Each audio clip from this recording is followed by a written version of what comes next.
¿verdad? Hay un combate espiritual, estamos en un campo de batalla aquí en la tierra, pero pudiéramos nosotros movernos un poquito en el tiempo y tratar de ver qué es lo que está pasando. Dicen que, no dicen, uno de los triunfos que el enemigo ha hecho en el siglo XX fue hacer creer a la humanidad que él no existe. ¿Verdad? En el siglo XX, con toda la modernidad de la psicología y todo eso, se empezó a decir, no, son problemas mentales, son esto, hasta que entró una corriente muy fuerte en donde trataban de decir, no, el diablo no existe. Pero uno de los triunfos, dicen por ahí, del siglo XXI es hacer creer que él es muy fuerte, cuando no lo es. ¿Verdad? San Bernardo y muchos otros santos nos dan esta imagen de que el diablo es como un perro que está atado a un árbol, ¿no? Y ladra mucho, pero no te hace daño, al menos que te acerques.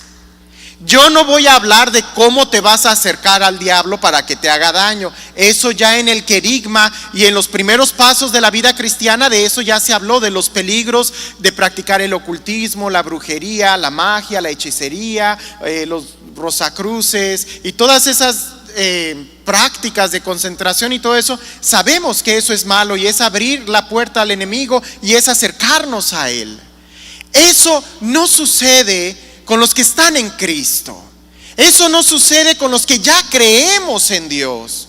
La estrategia que usa el enemigo es un poco diferente. Les decía, es un salto entre no creer en el diablo y entre exagerar y verlo en cada esquina. Cuando en la Universidad Pontificia, cuando teníamos la clase de espiritualidad cristiana, había un apartado que se llamaba demonología, y nosotros le preguntábamos al profesor que por qué se sacó de las órdenes menores del sacerdocio el ministerio del exorcismo, y por qué de la teología en la cátedra de las universidades y en la formación sacerdotal también se eliminó la clase o la materia de demonología. Y el sacerdote nos decía, número uno, porque son clases que no son cristocéntricas, y eso ya nos abre mucho la vista. Y número dos, porque son temas que cuando no se tiene madurez causan fascinación en las personas, y eso es más peligroso que el no conocer tanto al enemigo. Dos extremos, o ignorarlo o fascinarnos con esos temas. Y nosotros le decíamos, ¿y entonces qué? ¿Ya no hay exorcistas? Y el profesor nos decía, no, sí lo hay, y sigue estando el rito, pero solamente a algunos. Tenemos que entender que manifestaciones extraordinarias como posesiones diabólicas y tratar de sacar toda la jerarquía entre opresión y todo eso, son casos casi raros. Cuando nosotros estudiamos todo eso, llega un momento en donde dices, ¿y en dónde está el amor de Dios? Me ha tocado, y se los digo con tristeza, tomar algunos cursos precisamente sobre esto, sobre demonología, combate espiritual, exorcismo, y al final recuerdo lo que mi profesor nos decía: ¿en dónde está el amor de Dios en estas clases? Agarras un libro que habla del combate espiritual, lo lees todo y te hablan de muchas definiciones y de cómo entra el demonio y cómo ataca y los síntomas, y personas que hasta te describen que si la persona se retuerce de tal manera, que si los ojos los mueve, que si dice tal forma, es tal demonio, es esto, es un conjuro, es un amarre, es una maldición de cadena, todo eso. Y al final del libro dices, ¿y en dónde está aquí el amor de Dios? ¿Me estoy dando a entender? Entonces, hablar de los líderes, hablar de nosotros, tenemos que entender esto. Si somos cristianos, si creemos en Cristo, tenemos que revestirnos de la armadura de Cristo para vencer. Pero yo venzo al enemigo cuando llego a mi meta, y mi meta es la santidad. Por eso les decía, este tema está muy ligado al anterior, porque tengo que tener en mi mente que mi meta, mi objetivo no es derrotar al enemigo. El enemigo ya está derrotado. Mi objetivo es llegar al cielo. Mi objetivo es conquistar almas. Mi objetivo es vivir en santidad. Preocuparme por tratar de pelear y expulsar y todo eso es distraerme de cuál es mi meta. El diablo no es más que un pobre diablo. El cristiano es el que tiene que caminar con la mirada en alto. Es el que tiene que saber qué es lo que quiere. A mí no me interesa saber la fuerza de mi enemigo, porque yo sé cuál es la fuerza de mi Dios, ¿no? Si yo me pongo a pensar en David, cuando David iba a pelear contra Goliat, a David no le interesaba saber cuánto pesaba la espada de Goliat. No le interesaba saber qué estrategias iba a utilizar el filisteo. A David no le interesaba saber nada de Goliat. ¿Por qué? Porque él confiaba en el nombre de su Dios y se lo dijo: tú vendrás contra mí con espada, pero yo voy contra ti en el nombre de Dios. A mí no me interesa saber la fuerza ni el poder que tiene el enemigo. A mí me interesa saber quién es mi Dios, y eso me basta. Eso es lo que nosotros tenemos que mirar. Y se los digo así: estoy frente a líderes, ¿cierto?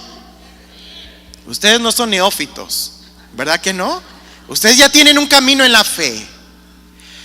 A veces, como sacerdote y que estoy en la renovación carismática, me da mucha tristeza y coraje y rabia cuando de repente vienen algunos hermanos, y compartía eso de que me traen a veces hasta 4 o 5 litros de aceite para que los exorcice, y le digo a la persona: ¿y tú para qué quieres esto? Ni el obispo consagra tanto en tiempo de Pascua, ¿no?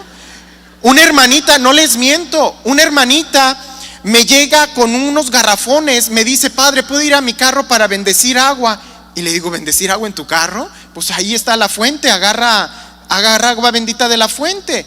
Y me dice: no, lo que pasa es que traigo unos botellones y quiero que los bendiga. Le digo: perdóname, no entiendo, ¿para qué quieres tanta agua bendita?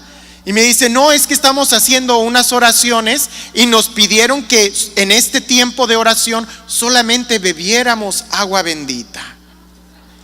Le digo: no estás entendiendo lo que es el agua bendita, ni lo que son todas estas devociones o sacramentales que tienen un objetivo muy claro.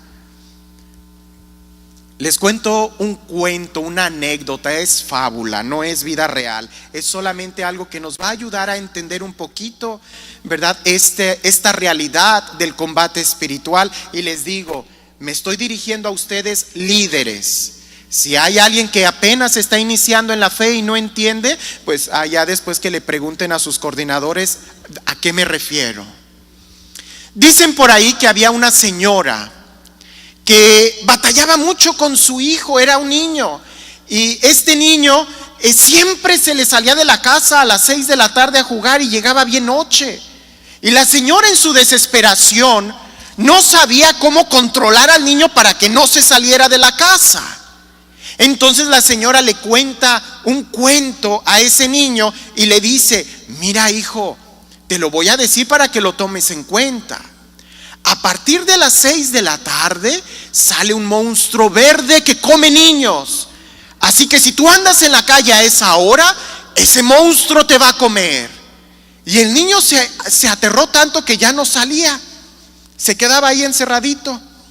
El problema fue que cuando creció y se convirtió en un hombre, tampoco quería salir porque tenía miedo a la oscuridad, le tenía miedo a ese monstruo. Entonces la mamá empieza a pensar y dice: ¿qué hago para que el niño tome seguridad? Y dice: ya sé. Le da un amuleto, una medalla, y le dice: mira, hijo, con esta medalla ese monstruo no se te va a acercar, puedes salir. Y el niño, el ya joven hombre, agarra esa medalla y sale, y ya él está muy seguro porque tiene su confianza en la medalla. La verdadera conversión y la verdadera fe no te da medallas, no te da amuletos, te libera del enemigo. te da confianza en ti mismo. Porque si no, no va a bastar que tengas muchas cruces de San Benito en el cuello y escapularios y la cruz de la renovación y la medalla y el rosario que bendijeron en no sé dónde y sal exorcizada y aceite y muchas cosas. Repito, los sacramentales son muy buenos. San Juan de la Cruz lo dice así. Pueden ustedes corroborar esto en el libro Subida al Monte Carmelo. San Juan de la Cruz dice que las experiencias dulces de Dios, los sacramentales y las imágenes, son como amuletas, ¿verdad? Como esos carritos que usan para caminar, para que agarres fuerza. Y una vez que ya puedas caminar, los haces a un lado y caminas. El sacramental y todo eso tiene una finalidad: ayudarte a conectarte con Dios. Pero en el momento en que toma el lugar de Dios, se convierte en un amuleto, aunque sea una cruz. ¿Se entiende? En el momento en que tú tienes más confianza en el agua bendita que en el Espíritu Santo, algo está mal. El agua bendita a ti te ayuda a recordar tus compromisos bautismales, y son los compromisos bautismales los que hacen que el enemigo se ahuyente, no el agua en sí misma. ¿Se entiende? Espero que sí. Porque esto viene de muchos, a veces, grupos de líderes que recomiendan cosas y que yo oí que esto. No, es la relación con Dios, es el amor lo que echa fuera todo temor. No son las cosas, sino más bien tu presencia. Les digo, hay dos extremos: o negar a Dios, negar al diablo que no existe, o creer que tiene mucho poder y que necesitas armas para pelear con él. Dice San Pablo, nuestra lucha no es contra seres de carne y hueso. Contra seres de carne y hueso yo uso cosas materiales.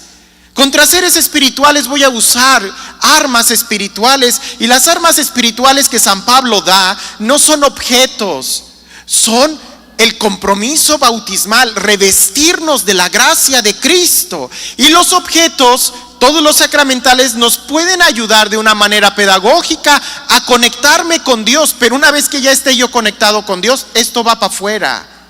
¿Se entiende?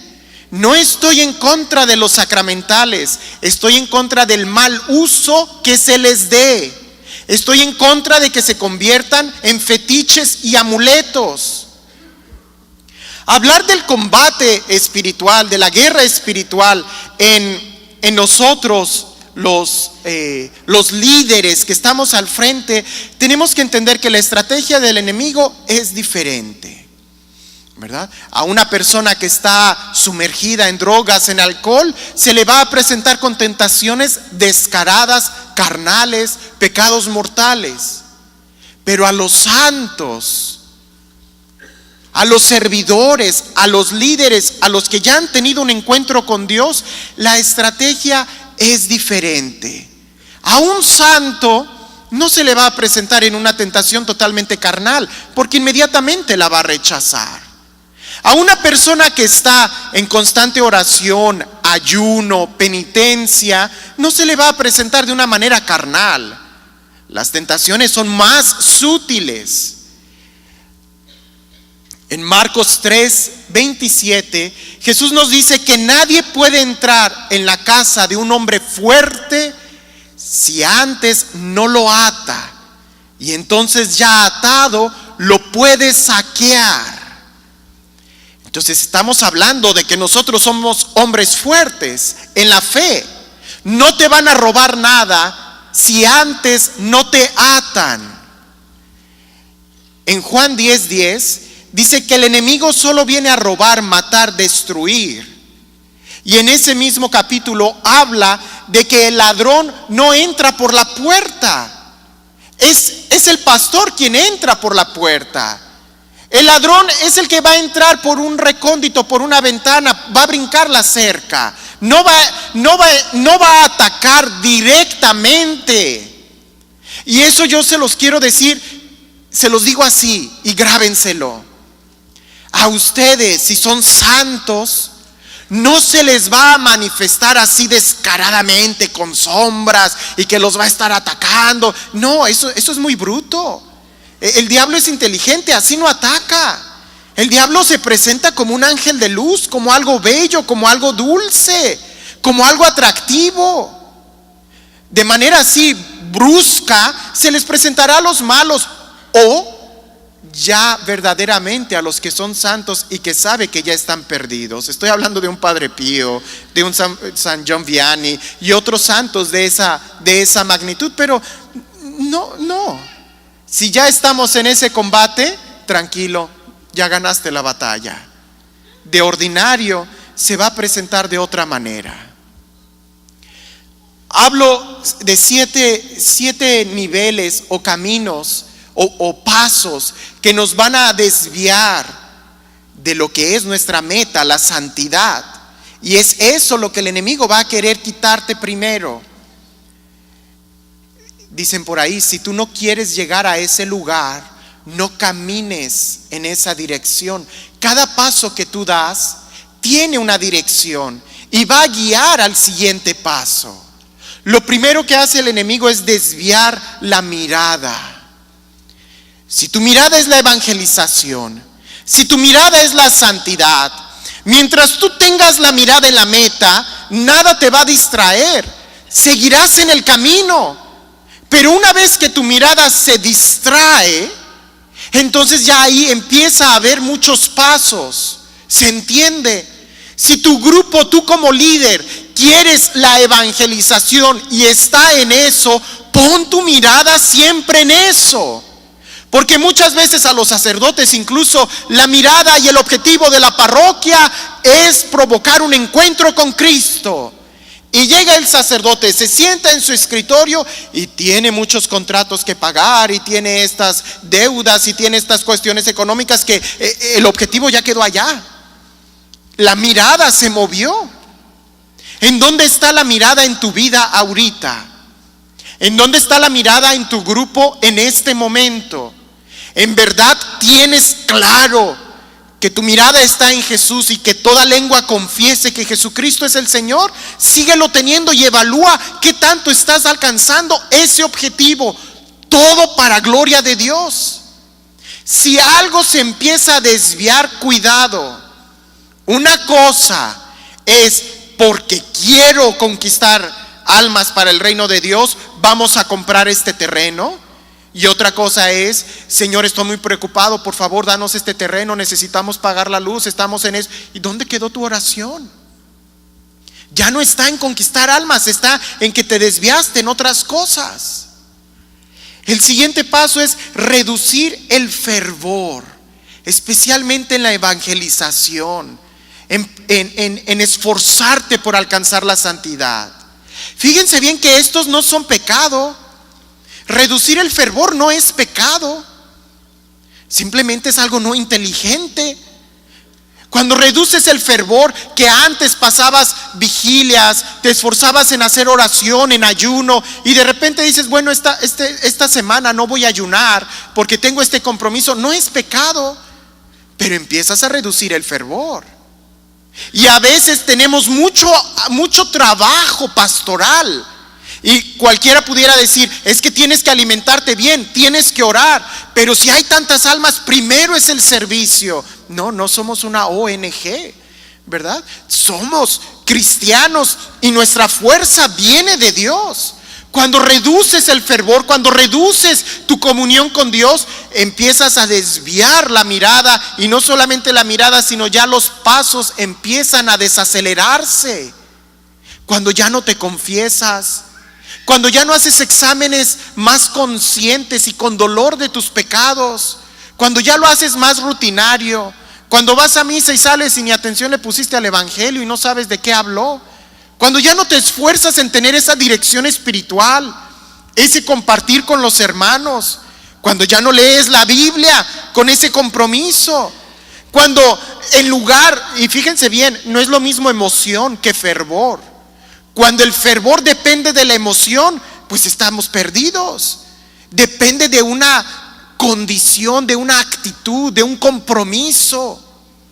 Y a veces es que me estoy enfriando.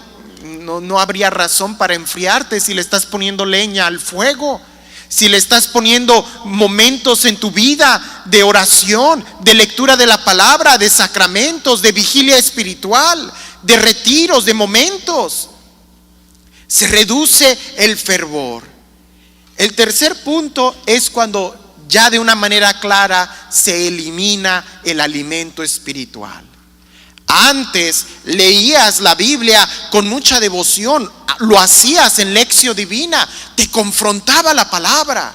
Después la empiezas a leer nada más por leerla, te reduces, la escuchas en YouTube, por ahí decían, ¿verdad? Y ya te contentas con eso hasta que llega el momento en donde pues ya la leí toda, ya conozco el evangelio, yo hasta puedo predicar mejor que él. Reduces, quitas el alimento, ya no te confrontas. Ya no te alimentas.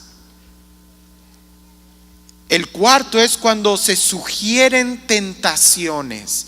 Todavía no es la tentación en sí mismo, son sugerencias. El grupo te necesita. Tú eres pieza clave en la evangelización en este ministerio. Sin ti no sería lo mismo.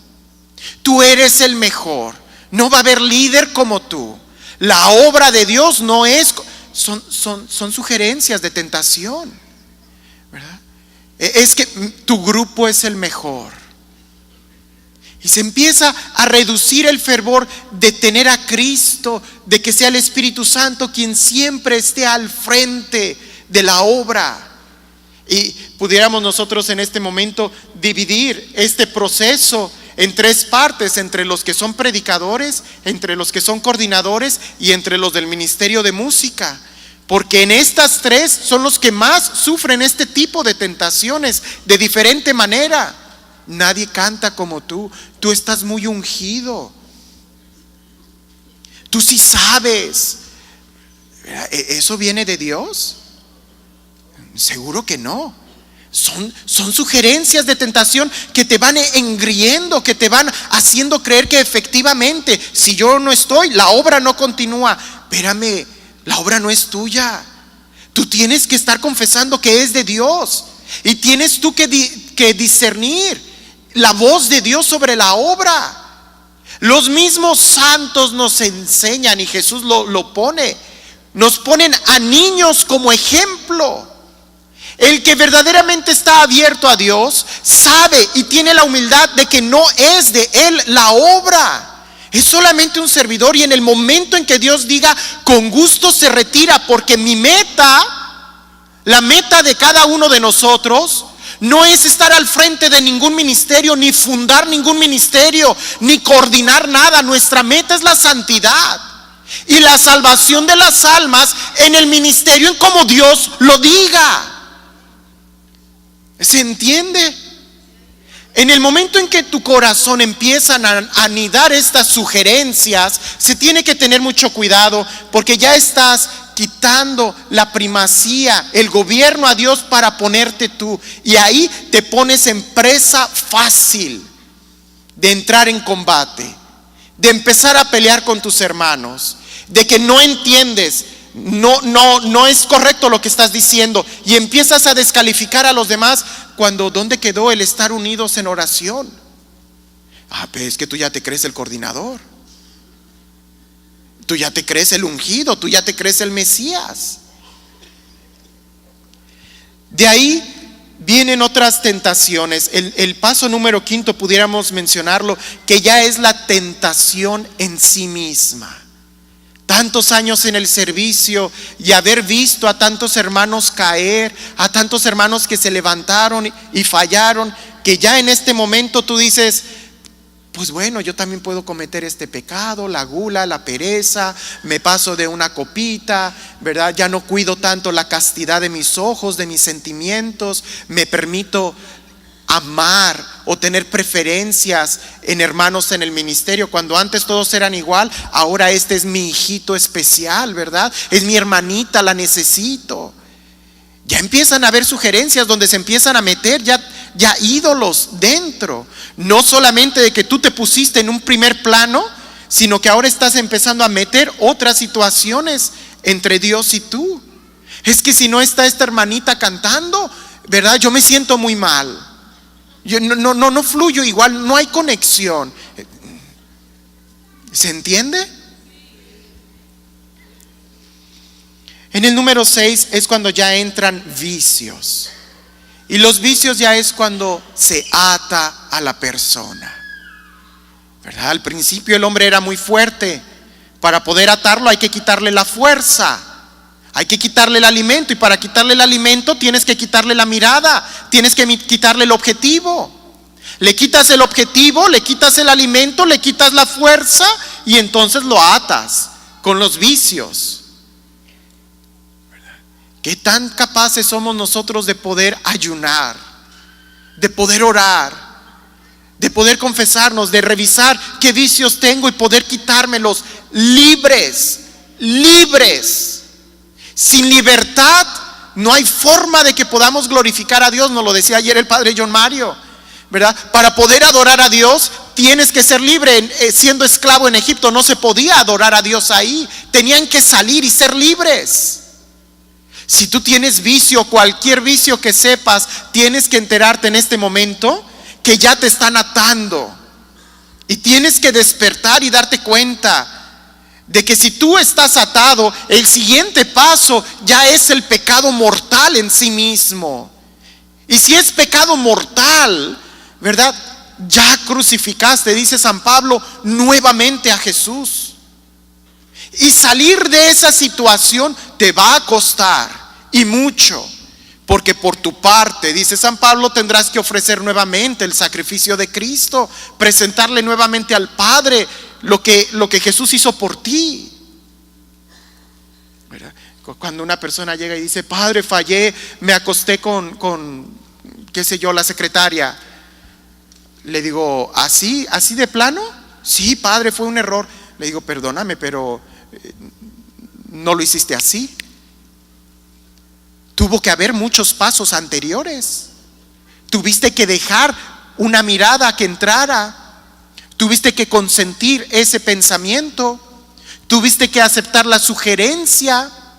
Tuviste que buscar un tiempo. Tuviste que acariciarla, sentirla, olerla, imaginarla, llevarla a un lugar, y que en todo ese momento no te diste cuenta. Lo mismo pasa con todo. Es que critico mucho a mi coordinador o a la otra persona. Pues espérame, para criticar así de la noche a la mañana no puedes. Tuviste que desviar tu mirada de Cristo. Tuviste que empezar a mirar al hermano. Tuviste que empezar a mirar sus deseos, a consentir, a compararte, a sentirte mejor, a sentirte con derechos sobre él y empezar a difamarlo. Las tentaciones y la forma en como el enemigo actúa para los que estamos en Cristo, para los que estamos caminando, no es directamente con el pecado mortal. Espero, porque si todavía estamos batallando con pecados mortales y todavía estamos atados a muchos vicios, pues entonces tendríamos que levantarnos desde ahí.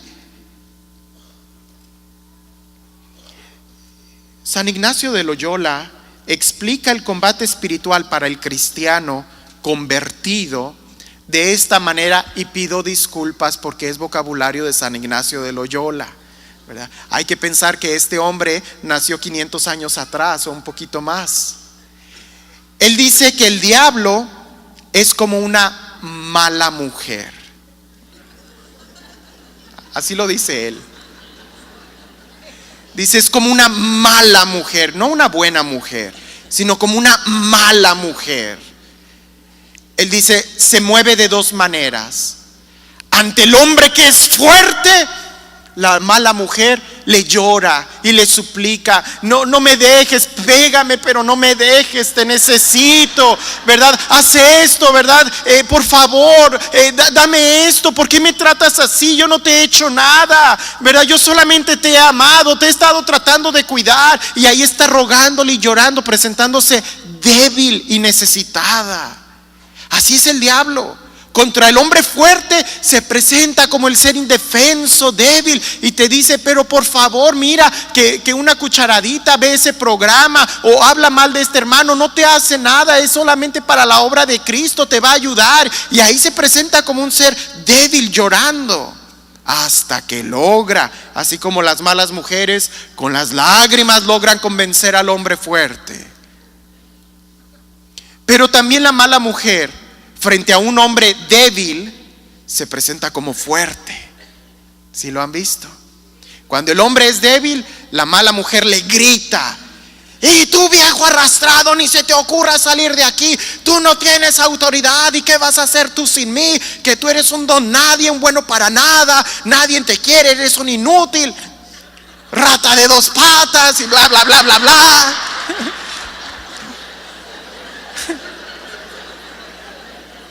Así también se presenta en la vida del cristiano que está tratando de seguir a Jesús. Si el cristiano no está fuerte, se presenta así, más fuerte que tú, aunque no sea así, pero así se te presenta. Tú no puedes dejar ese vicio, siempre has sido así, estás condenado, eres un vicioso, eres un donadie, no vas a poder. Eso solamente son para los santos, para el coordinador, para el papa, los obispos. ¿Tú quién eres? Mírate, ve el pasado que tú tienes. ¿A poco crees que así te va a amar Dios? Y te está gritando.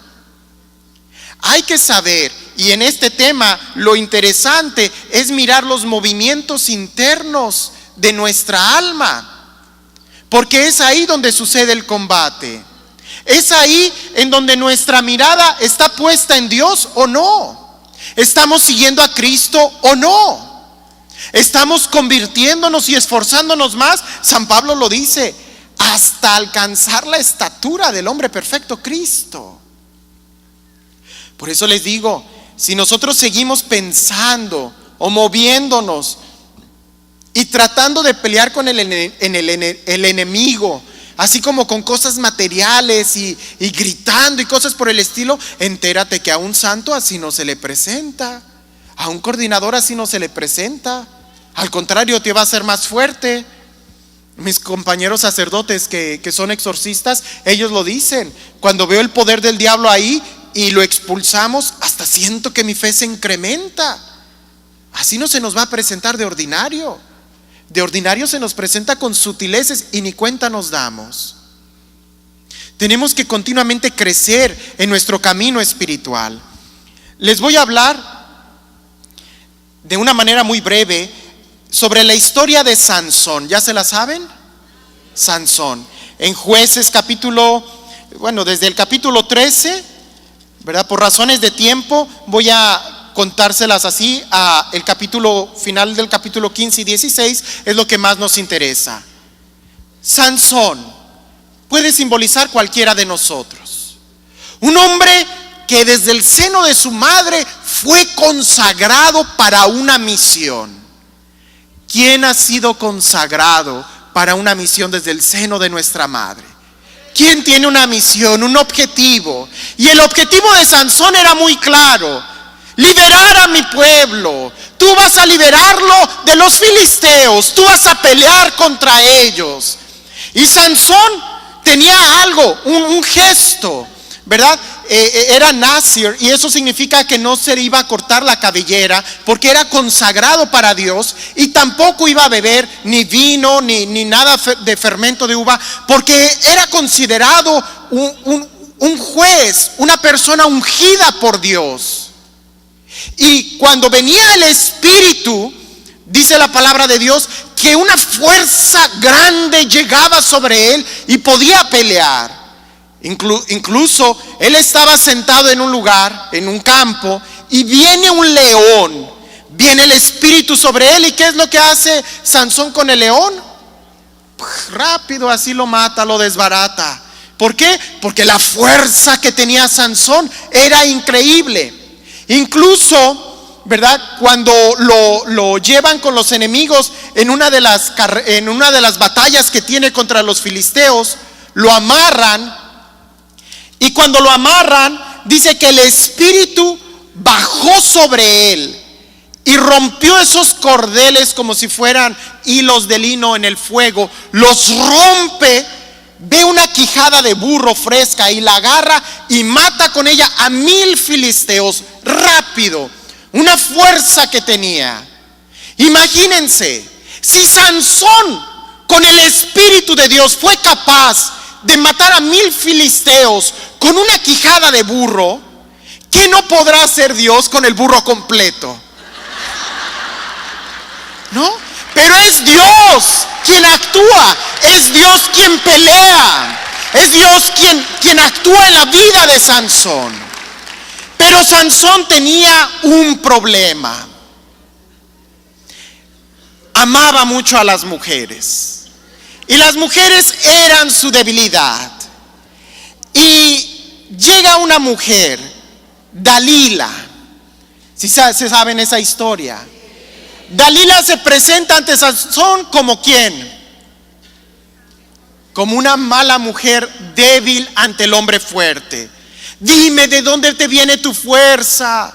Y le llora y ya Sansón le dice, oh, si me atan con cuerdas de no sé qué.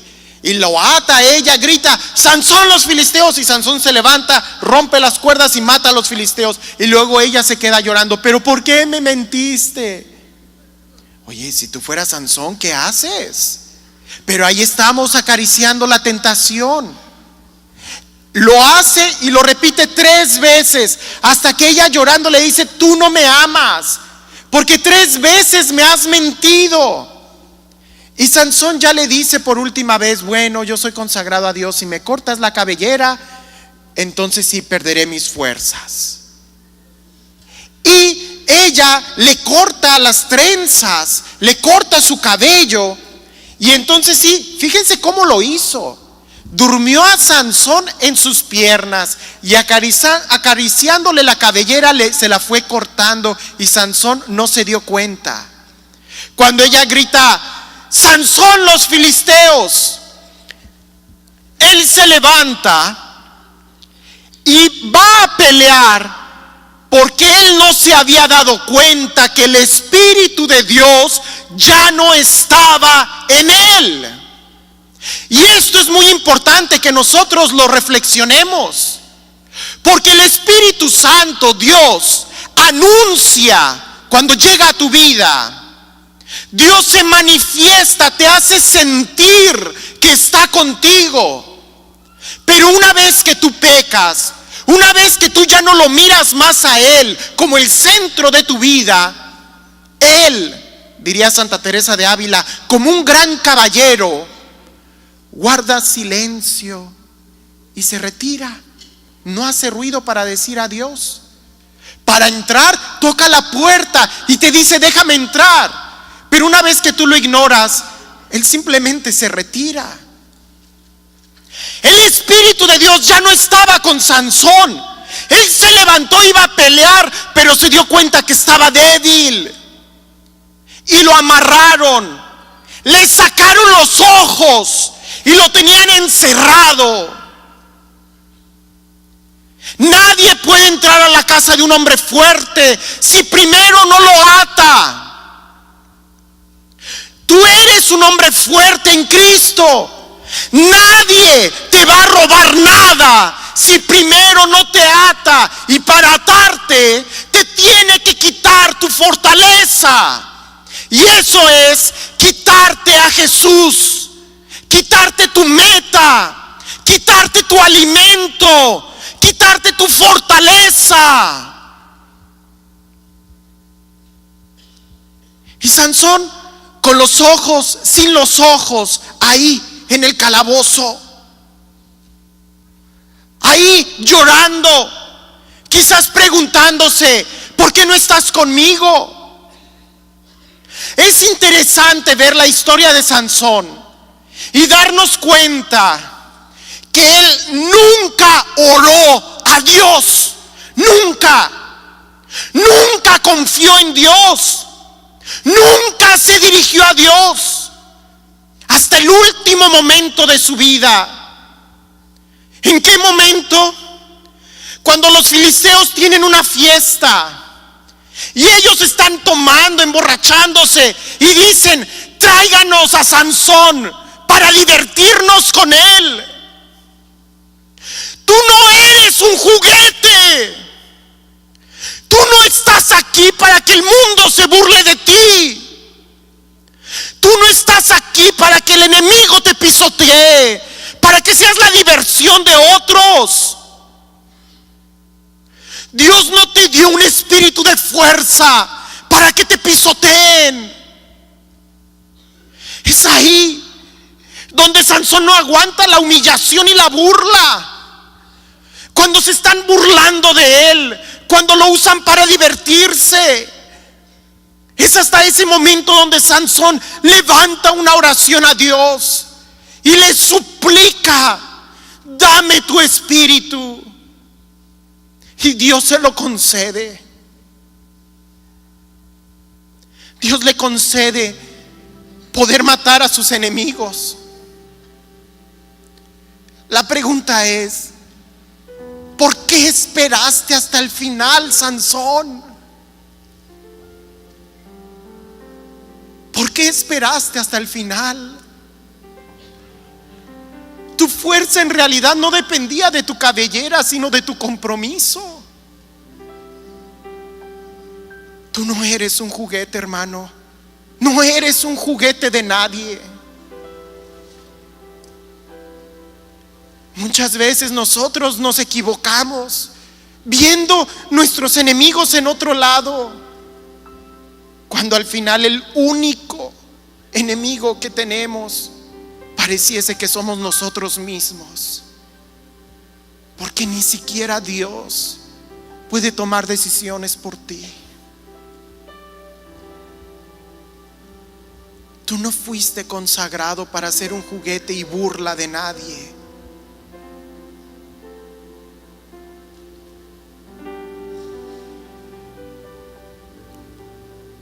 Señor Jesús,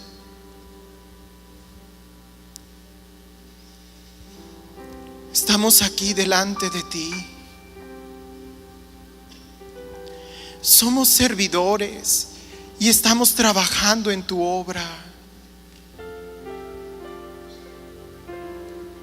Y ciertamente en este momento es una oportunidad para poder revisar y evaluar nuestra vida y saber si tú sigues siendo el motor de nuestro existir. Si sigue siendo tu amor el que nos mueva.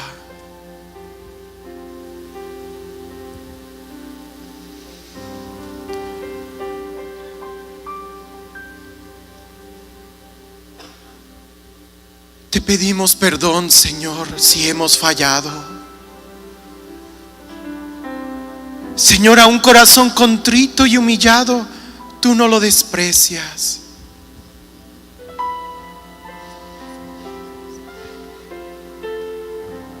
Dice tu palabra que si tu pueblo se humilla delante de ti, tú lo volverás a levantar. Señor, si en un momento nos hemos apartado de ti,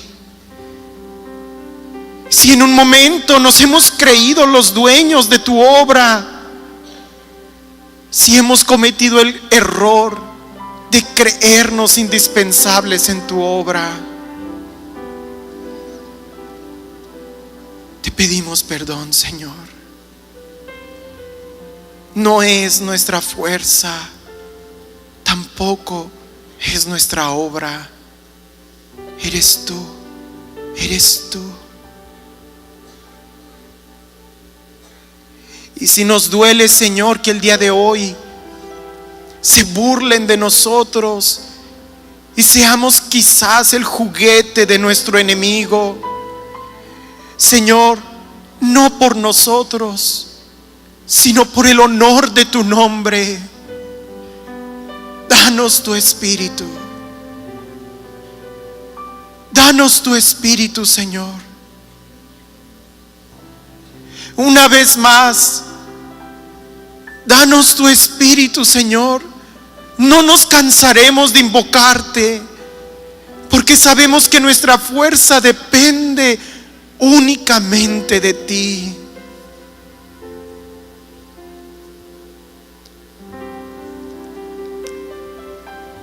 Perdónanos, Señor. Si hay algo que cambiar en nuestro corazón, renuévanos, transfórmanos, danos nuevas fuerzas. Si aún hay algo todavía, Señor, que trabajar en nuestro corazón, por favor, lo ponemos delante de ti. Tú eres el alfarero. Si tú quieres, Señor, prefiero que seas tú quien destruya esta vasija para hacerla de nuevo, que dejar que el enemigo sea quien la pisotee. Si he perdido la visión, si ya no veo con claridad el mover de tu Espíritu en tu pueblo, si me han sacado los ojos, Señor, tú eres el único quien puede hacerme ver de nuevo las maravillas de tu nombre. Señor, nadie más que tú. Aquí estoy y tú lo sabes todo. Tú sabes que he fallado, pero también sabes que te amo.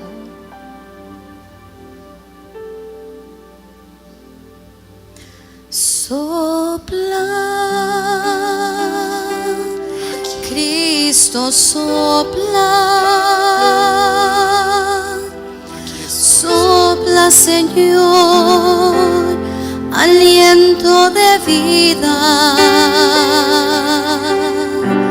Sopla, Cristo, sopla. Sopla, Señor, sobre mí tu vida. Tócame con tu amor. Sopla, haz que recupere el primer Cristo, amor. sopla, Que te ame, mi Dios. Sopla, Señor, aliento de vida. Sopla, Cristo, sopla. Lléname de ti, Señor. Sopla, Señor, sobre mí tu vida. Arranca de mí todo lo que te estorba. Cristo, sopla, viento de Dios. Límpiame, Señor. Sopla, Señor, aliento de vida. Límpiame. Cristo, sopla, viento de Dios. Sopla, Señor, sobre mí tu vida. Sopla, Cristo, sopla. Sopla, Señor, aliento de vida. Sopla, Cristo, sopla. Tómame, Señor. Sopla, Señor, sobre mí tu vida. Cristo, sopla, renuévame, viento Señor. de Dios. Sopla, Señor, sobre mí tu vida. Ponte de pie, hermano. Cristo, sopla, Levanta tus brazos hacia viento Él. de Dios. Dile que entre a tu vida. Sopla, Señor, sobre mí tu vida. Está cayendo. Su gloria responde a un corazón sincero. Sanando heridas, levantando al caído, su gloria está aquí. Él te escucha, hermano, siempre. Está cayendo,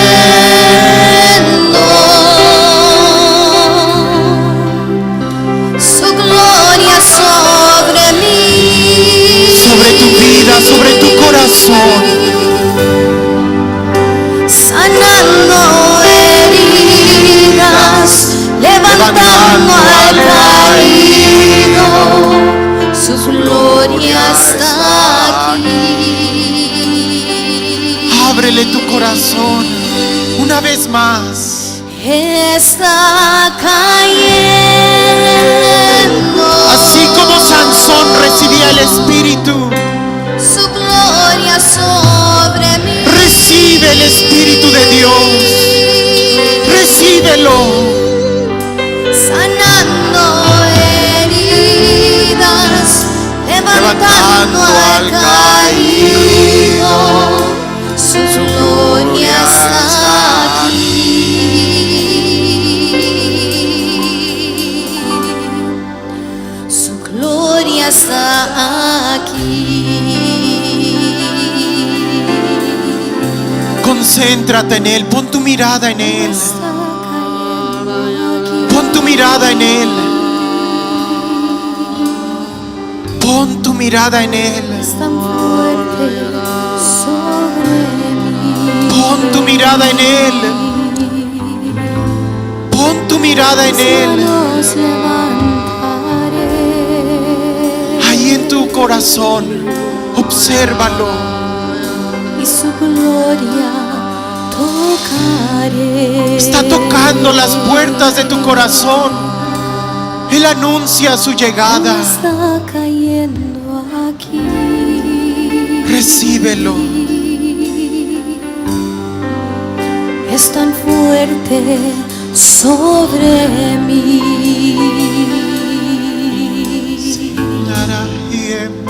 Mis manos levantaré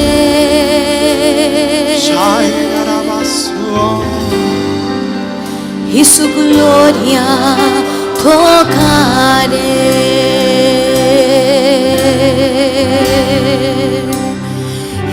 Está cayendo,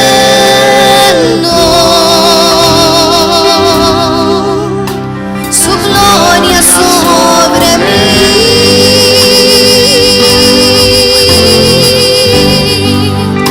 Sanando heridas, levantando al caído, su gloria está aquí.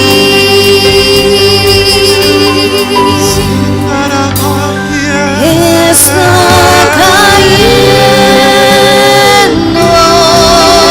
Sobre un hermano que le está pidiendo. su gloria sobre mí. Ábrele tu corazón.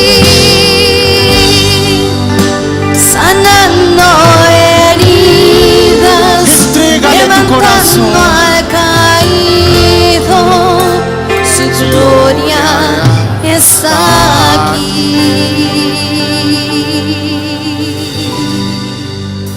Su gloria está aquí.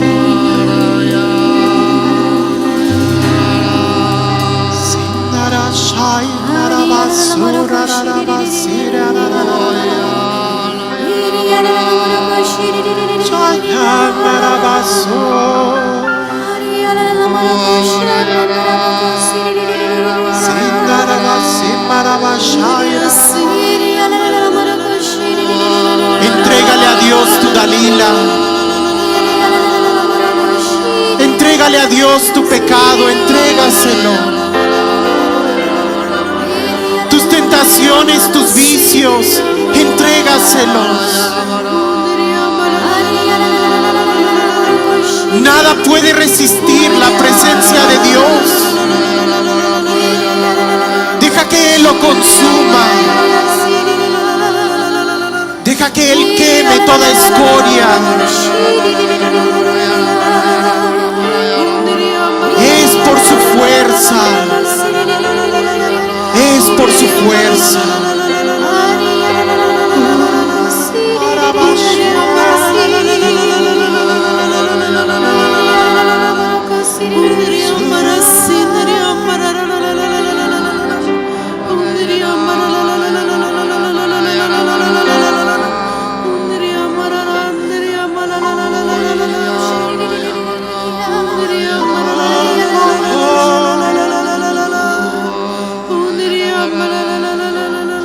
Él está aquí. Él está aquí.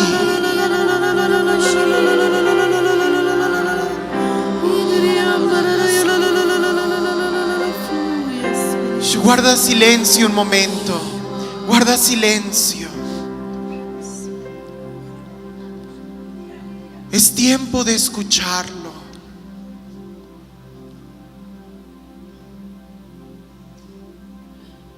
Este lugar está impregnado de su presencia.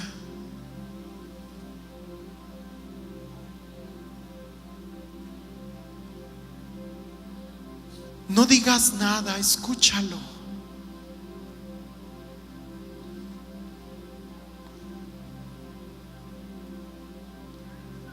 Él es más real que el suelo que estás pisando.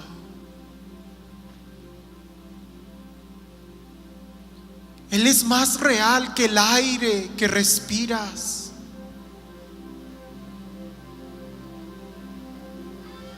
Él llena todo este lugar.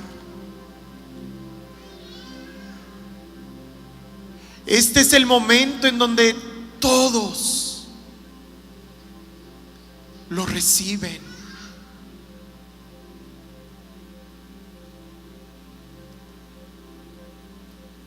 Y este es el momento donde nos abandonamos a Él.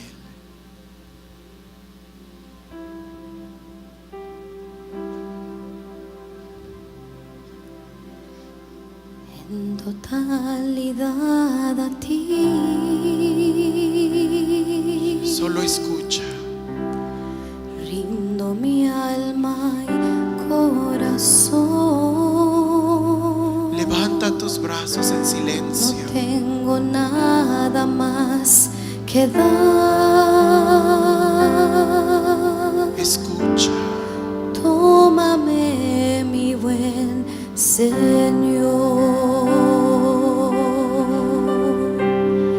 en totalidad a ti. No le pongas resistencia. Rindo mi alma y corazón. Déjalo actuar en tu vida. No tengo nada más que dar. Tómame, mi buen Señor. Es por su espíritu. Tómame en tus brazos, Cristo. Es solo por su amor. Toma mi vida en tus manos. Haz de mí lo que tú quieras.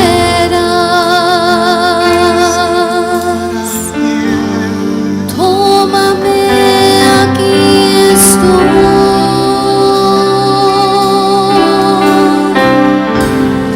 Tómame en tus brazos, Cristo.